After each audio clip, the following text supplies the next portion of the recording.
কিছুক্ষণ পরে সন্ধ্যা হয়ে যাবে, এখনো পর্যন্ত আমার সন্তানটা কোনো কিছু মুখে দিচ্ছেন না।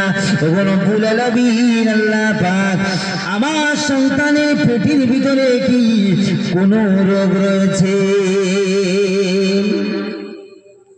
বড় পীর আব্দুল কাদের জিলানী রাহমাতুল্লাহ আলাইহির আম্মাজান অস্থির হয়ে গেল। সন্তান দুনিয়ার বুকে এসেছে, কোনো কিছু মুখে দিচ্ছেন না, কি করে সম্ভব? আল্লাহ পাকের দরবারে হাত তুলে ফরিয়াদ করতে লাগলেন।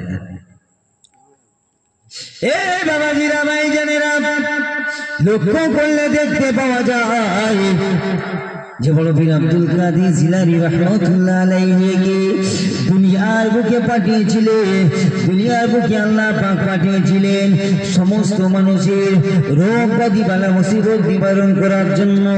আল্লাহ পাক রব্বুল আলামিন বড় পীর আব্দুল কাদের জিলানীর আম্মাজানকে লক্ষ্য করে বললেন, যাকে আমি দুনিয়ার বুকে পাঠিয়েছি দুনিয়ার সমস্ত মানুষের রোগ ব্যাধিকে নিবারণ করার জন্য, তার পেটের ভিতরে রোগ থাকবে, এটা তুমি কি করে ভাবতে পারলে?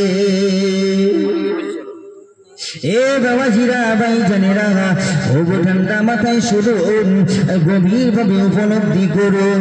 ওই সময়তে আমার আল্লাহ পাক রব্বুল আলামিন বড় পীর আব্দুল কাদের জিলানীর আম্মাজানকে লক্ষ্য করে বললেন, এ বড় পীরের মা,